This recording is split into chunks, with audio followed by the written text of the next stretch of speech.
keep it shaking. This next comic, best sweater in the game. Make it loud for him. Give it up for Mr. Bruce Jingles!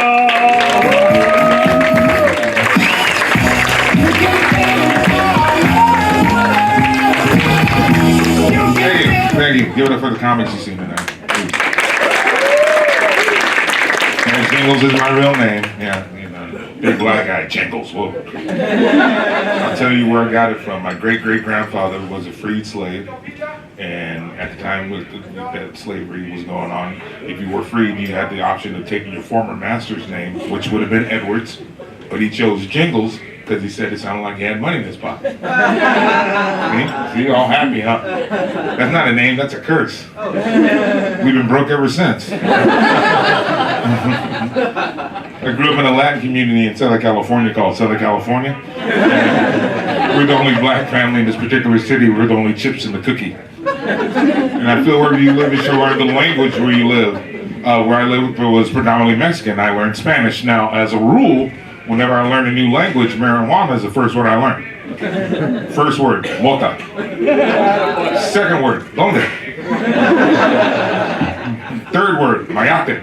Okay, I lost the white people on that one. Okay. Mayate is what Mexican people, some Mexican people, call black people. But it's also a bug, about this big. It's black and sometimes green, and a lot of people are poor in Mexico and can't afford toys for their children. So on Christmas Eve, it's the father in the family's job to go out and hunt the mayate, right? So, like most mayates, they hang out by light posts, right? And the father sneaks up from behind, takes a string and ties it around the thorax. That's what the white people, the thorax of the mayate. So the wings are free. He takes the other end of the string and ties it to the kid's finger. Christmas Day, the kid wakes up, the mayate's on the string, the kid's, oh, papa! He's all happy, he's got a new toy, no batteries needed. But I'm a pothead, so the first time I heard the word, I thought it was food. Because at the munchies, I'm like, mayates. Sounds delicious, right? Smoke some more, we end up going to this Mexican restaurant. I'm standing in line, I'm still thinking mayates. I get to the counter, guy's all, can I help you? Yeah, you serve mayates here? He's all, yeah, we serve mayates. I was like, cool, give me 2 con queso. You know what the guy did? He sprinkled cheese on me. And then he said, where's the other one?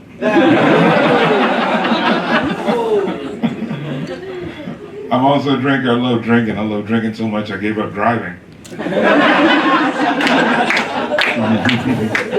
The state of California helps. Seriously, I haven't driven so long. When I do get a new car, it's going to be from England because I'm so used to getting in on the passenger side now. You know? And weed's about to become legal here in the United States. It's going to be legal. Everybody's smoking weed and shouldn't smoke weed. Like here in California, like I was leaving my apartment complex and I caught 2 teenagers smoking marijuana. 3 minutes later, my neighbors caught me and 2 teenagers smoking marijuana.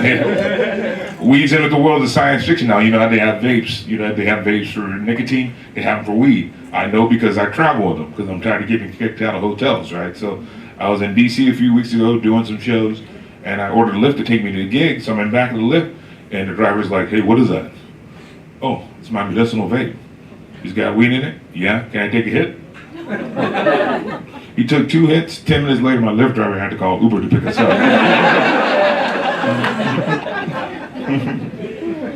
I just recently watched a documentary on cocaine, which is how I watch all my documentaries. Just kidding. I've been smoking weed for a lot of years since high school, and weed's getting a bad rap. I don't mean like a blunt rap. I mean people talk smack about it. You know, marijuana affects the memory, which is BS. I never forget to smoke.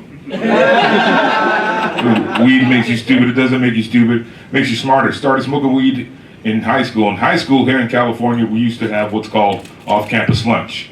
Remember that? That's where you go off campus, smoke weed, eat, and then you had to come back for some reason, right? So after lunch, I had intermediate math, came back lit one time. We had to take a test in fractions.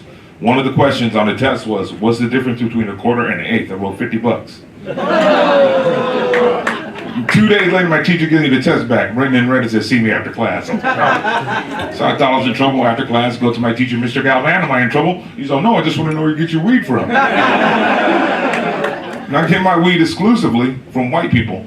Thank you. And I'll tell you 2 reasons why. When you get your weed from white people, they'll let you try it before you buy it. Can't get that from black people.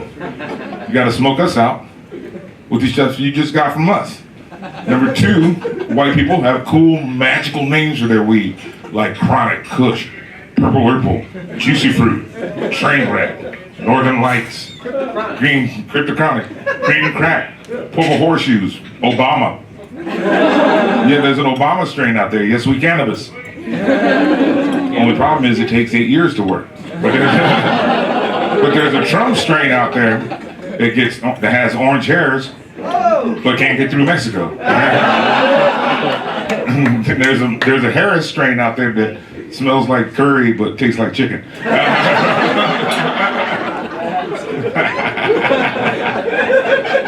I think of crazy stuff when I'm stoned. Like, do Crips watch True Blood? You're asking the real question. That's a hard-hitting question. Yes. Has anybody ever been with a crazy? I love crazy women. Anybody ever been with a crazy woman? If you didn't answer that, you're with her right now. Crazy women are the most dangerous creatures on the planet. You must handle them responsibly. Crazy women are like gremlins from the movie Gremlins. Don't get them wet. Thanks a lot. I'm Bruce Jingles. Have a good night.